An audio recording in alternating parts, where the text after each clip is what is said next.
Hey, hey, it's Aaliyah, and I am back with another conversation. Daily Conversations is a podcast that highlights people's stories, their impact, their why, to inspire and educate you to do the same thing.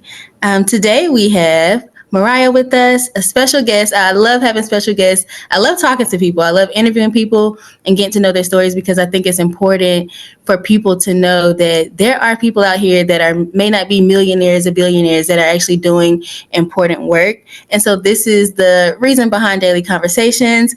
So give it up for our guest, Mariah. If you don't mind telling us who you are, something interesting about yourself, and what you do. Yeah, of course. Thanks so much for having me on Daily Conversations. I'm excited to be here. So my name is Mariah, and I am founder of Palmetto and Pine Arts and Learning Community. I am based in Central Florida. So I am a forest school facilitator. I'm also a dance teacher, a photographer, a dog mom, a wife, a homesteader, an all around creative. Basically, if I don't have some kind of project, usually multiple going on, I don't feel like myself.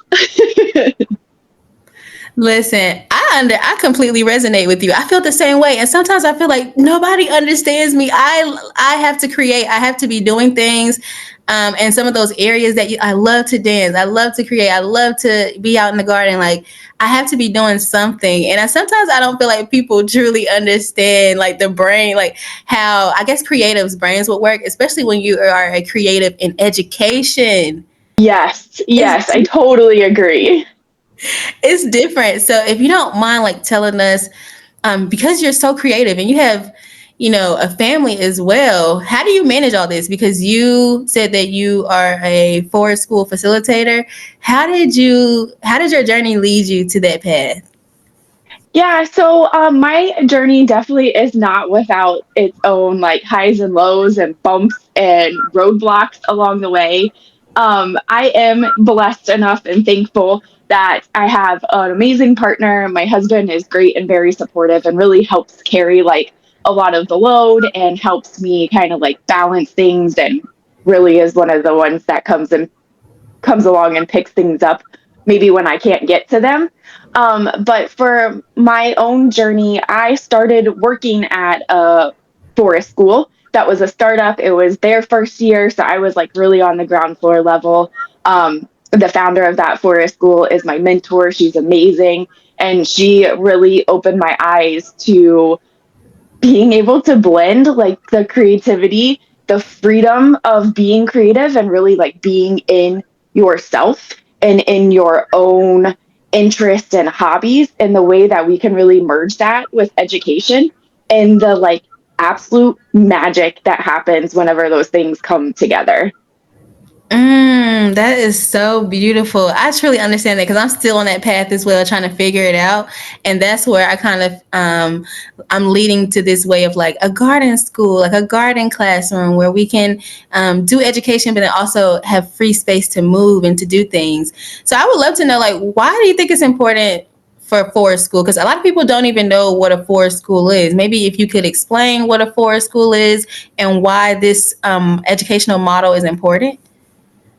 Yeah, absolutely. So, just a little bit from like my own personal experience. I've been in early childhood education for a very long time now, like over a decade. And throughout the years, I have seen children's ability to play, to pretend, to entertain themselves, especially outside, really diminish. I've seen even the comfortability of being outside, of not having directions, of not being told exactly what to do and how to play. And I've witnessed kids struggle without that direction. And that kind of led me on this journey of like really thinking about my own childhood, about like kids in my family, my nieces, my nephews, and noticing this trend along the years of play, free play, outside time. You know, remember our parents being like, go outside and don't come home until the streetlights come Yeah. on. So we have essentially like lost that in a lot of ways in our generations and for multiple reasons. Access to green spaces is challenging. The safety aspect, we all worry about that, right? And so what forest school really is a child-directed, nature-based education principle. So the model is that you go to the same space in nature over a long period of time. So that way you are becoming connected with the environment, with that local fauna. You're getting able to see the changes, like you're noticing the seasons. You're noticing when it's springtime, the bugs come back out and the butterflies are flying, like all of those little things. And then it is a child directed space. And I think a lot of people aren't sure like what that means. And when you first enter into it, it takes a perspective shift. Again, mentioning that difference of instead of going forward with this is exactly what we're doing and it's all planned out for you, and I have step 1 through 10 and I'm going to explain it to you. Um, it's not like that, right? So it is observing the child. It's watching what the children in your group are naturally interested in and drawn to. So maybe they're returning back to this little creek on your property over and over again. And so that experience allows you to bring in maybe like a local fish and wildlife person that's able to talk to you about the species that are in the water. And then you can pull a science experiment from that. And then you can talk about like math and all the things that go into that. So the lessons are there, but they're shaped a bit more organically, and they definitely aren't they don't look the traditional sense of being so teacher directed. And this is like step 1, 2, 3, 4. If that was a long explanation, but I hope that gives some kind of background. No, that was actually really good. I love student centered learning because you don't get that a lot in traditional settings. I'm coming from a traditional setting as a public educator, and now I'm a homeschooling mom and I would call myself a community teacher because I do things in the community with homeschooling families, and it's just a total shift, right? Like it's not the same. And I even had to get used to that because I'm like, I'm not used to um, allowing kids to just be. Like, of course, I will try to create student-centered things, but ultimately you have to get these kids to learn this standard so that they can take a test. So could you speak to how different this model is and the benefits that you've seen? Yes, absolutely. So one of the benefits of homeschooling, one of the things that draw people to homeschooling, I believe, right, is the ability to figure out what works for your child, your family, your situation. And forest school is definitely one of the things that really kind of come alongside that. And like we partner with the caregivers and the families of helping you guys figure that out. Um, so one of the benefits of that, so I think we could definitely talk about the mental health side effects of it, right? Like anxiety around testing for both parents, caregivers, teachers, students, like it's there, it's real, everyone feels it. When you in forest school, because children are encouraged and they are being made a part of their learning experience, so they're given some of that like responsibility, some of that autonomy lies with them in their learning journey. It gives them that foundation of actually loving learning. The way that I like to think about it is like I loved as a child, I loved to read, absolutely loved to read. I could consume a whole book, in a weekend. But you tell me what book I have to read, and all of a sudden I had no desire. When I was able to pick it, I was, flying through it. Let me go get another one. You tell me what I have to read, and now I don't want to do that. That doesn't feel good. I'm not interested in it. Um, and so that's kind of like the mentality behind it. And of course, facilitators are there to encourage and to work through some of those hurdles or sometimes some of those obstacles of like when something does get challenging and a kid is like, oh, forget it. I just like, never mind. I just won't. It's not my thing. A facilitator can be there to be like, well, let's try it this way, or, helping them. So that way the learning is continued. And I think sometimes that, especially when we come from more of a structured background, we get nervous of letting children have that much responsibility and autonomy in their learning. And it really is this um, period, this relationship, this ability of building trust in each other and trusting that the child is learning, that there are opportunities happening all around us to teach the important things, to teach the life lessons, to bring in math and science and literature. So I think really what it goes back to is the like nervous system regulation. And in forest school, now I'm not going to say that there aren't daily conflicts and stick wars and territory wars out in nature, fort wars, like things happen, that's gonna, no matter, anytime that you bring any kind of a community together, there's going to be conflict. Right. But I think it just goes back to the child really feels seen. They feel seen for who they are and that there is space for them, and that they fit into a community, but their unique needs are also being met. Again, I know that's a long, rambling explanation, but I hope it gives some good background. No, I absolutely love that because it seems like we're kind of like in the same field, which I really love because it's so hard to find other people who are in holistic learning, because that's basically what forest school is. It's a holistic approach to education, which again, going back, because I've had the experience and I'm pretty sure you have too, where in public schools you can't focus on the holistic child. And when you are able to take a child outside, a lot of those components that we miss, like we're missing in school, we hit those things, instead of teaching them a social emotional curriculum, take them outside. Take them outside and they can deregulate. And we have seen so many like issues, there's so much conflict, like you said, in schools, and of course there are going to be conflict in other situations, but I've seen, like, as a garden educator and just being outside, how things are handled differently. Conflict can be resolved in a different way because you're outside. It's a beautiful day. Like, I can really speak to that, like you said, mental health piece, because I've seen it in children where their attitude is just different outside, and so I really love that. I would love for you to go into, because we kind of skipped over it, but how are you able to be a creative, and like, what does your role look like? How are you able to be a creative and be a part of this educational model? Like, what does that look like? That's a great question. I can definitely speak to the part of feeling a little bit alone. I feel like the typical like crazy elementary art school teacher that is like always in funky clothes and like her hair's a mess and she's got like 13 pencils in her hair and all the other teachers are like, what is up with that lady? Feel you on that. That's hilarious. Yeah, right. So I think also it does tie back into my own personal journey as a learner. So I was a public school child, went to public school my entire life.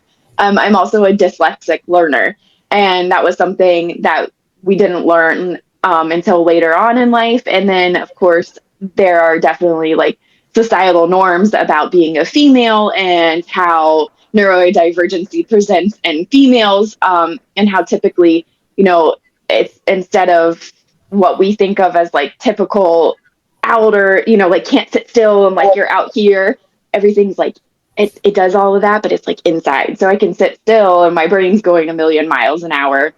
And I realized in school that I wasn't doing well. I wasn't that great I was very average of a student.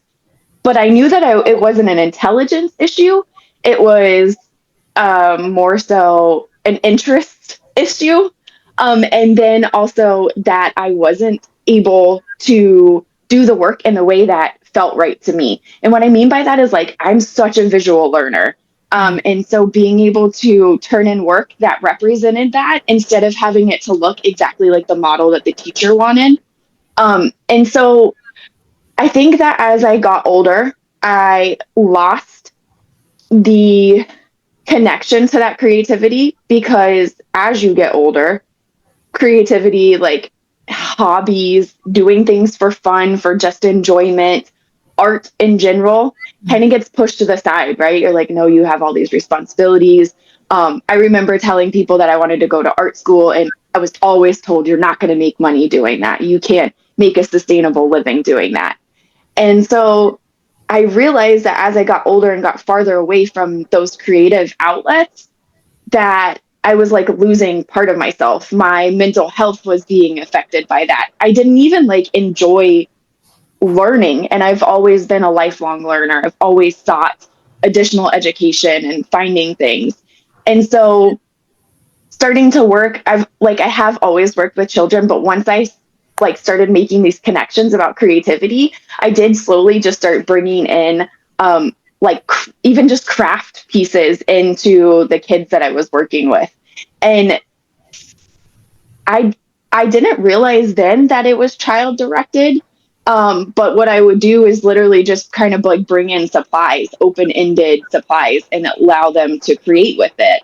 And that was like one of those sparks. It was just like one of those moments that I realized, like, wow, like the conversations that this opens up, the things that they ask when they're exploring, the way that we're able to talk about some of those things that were really upsetting a little bit ago, but because they have a crayon and a piece of paper and they're coloring, like we can have that conversation.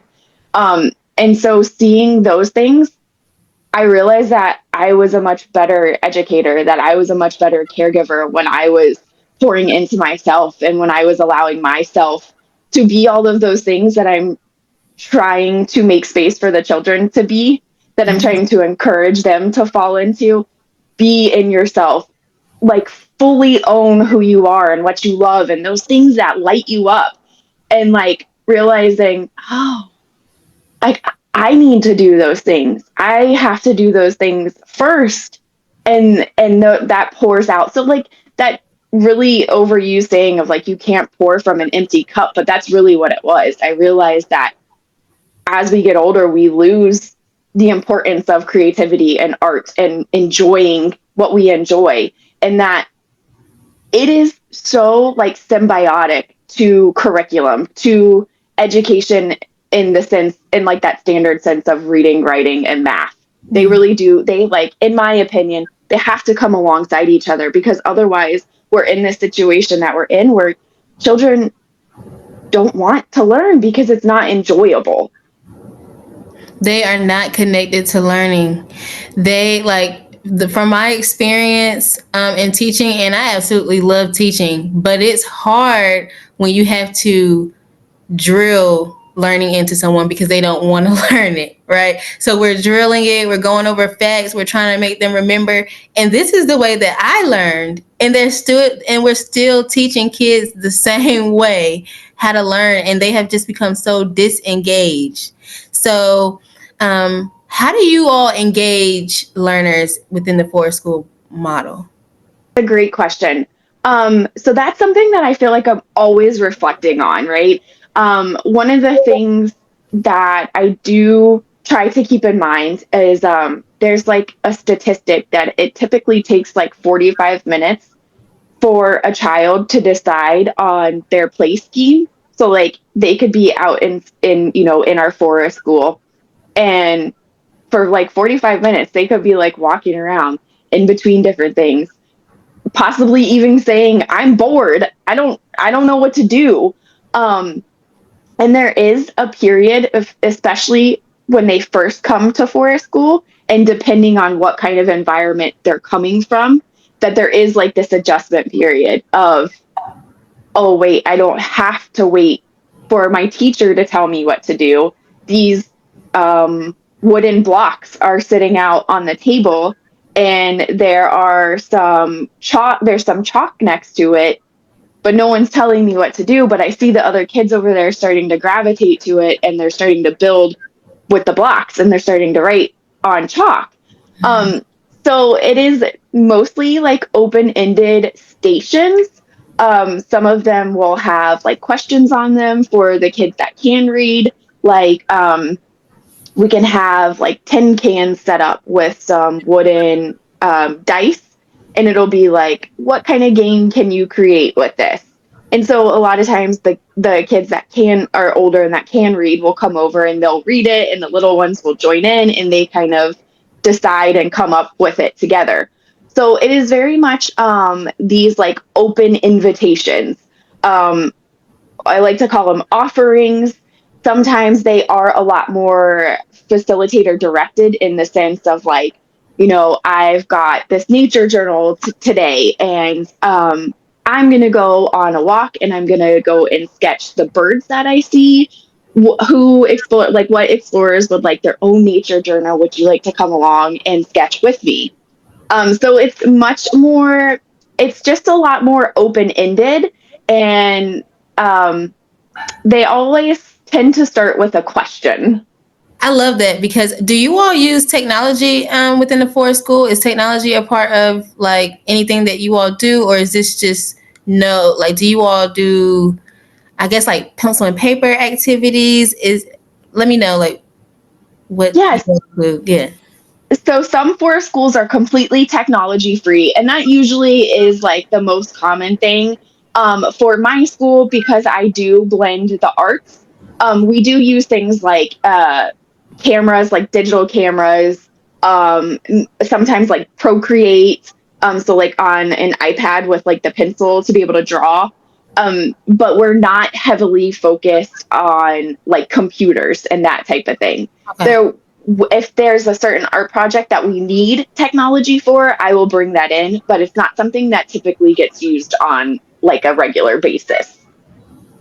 So you all are basically technology free. And why do you feel like Forest School decided to be technology free? Is there not a way to integrate tech? And let me know your perspective on this, like how you feel about technology. But is there not a way to integrate technology into forest schooling, or is that just like against like a forest school rule?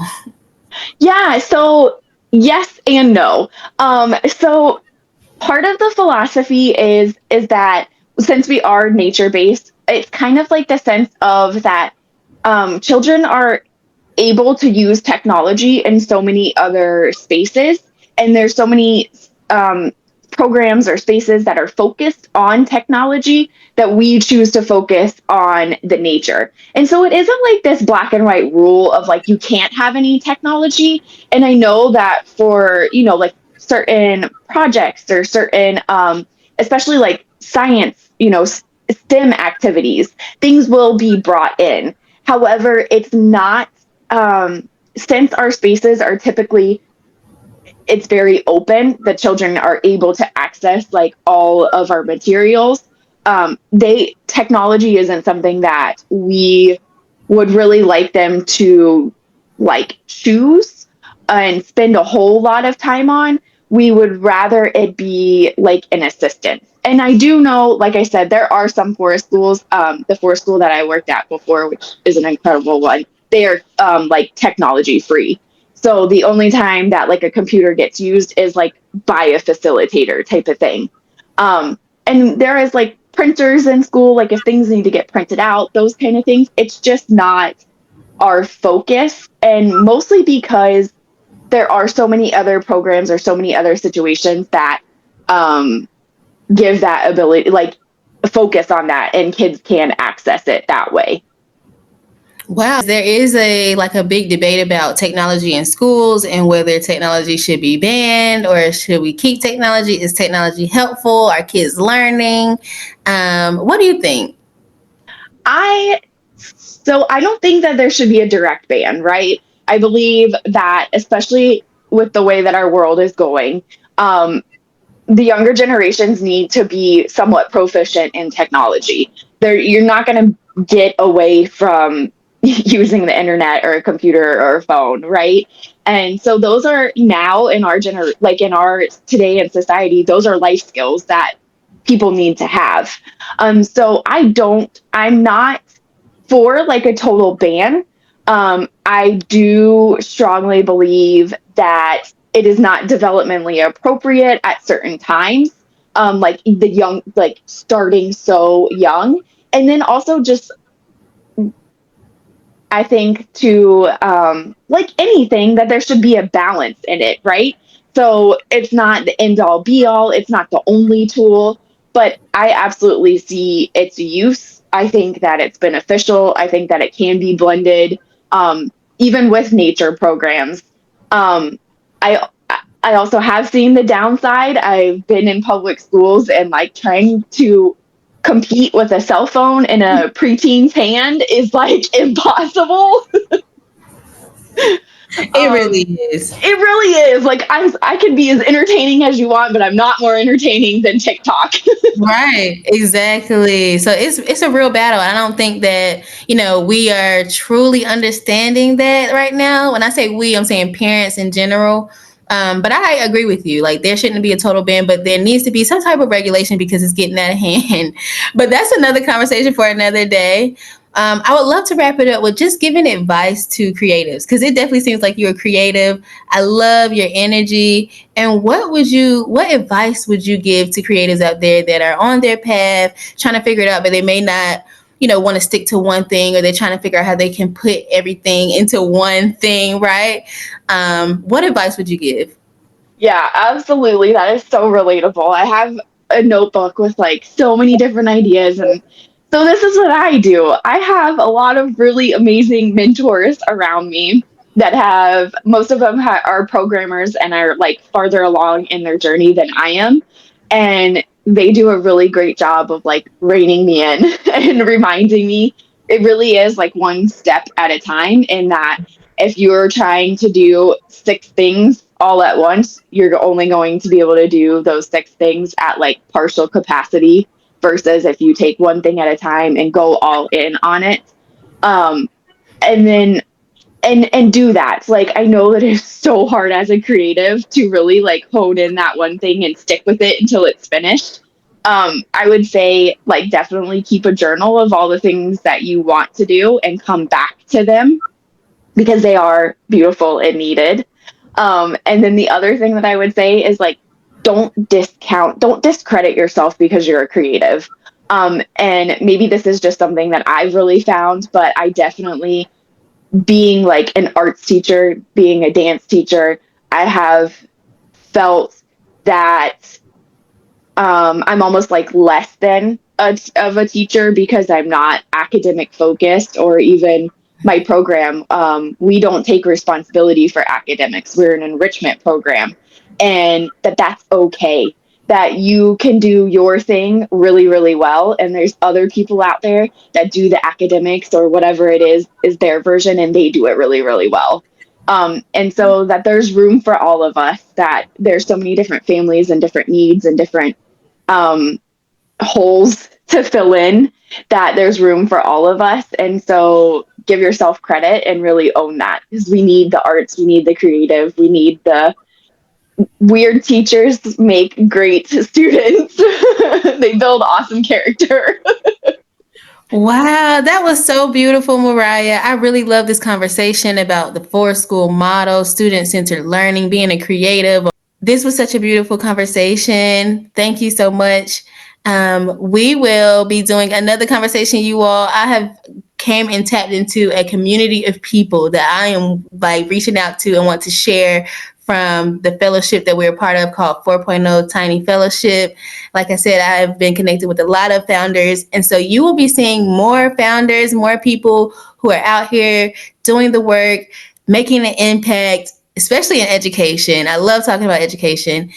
So just stay tuned. Do not forget to like and subscribe, you all. And I'll see you on the next one. Peace.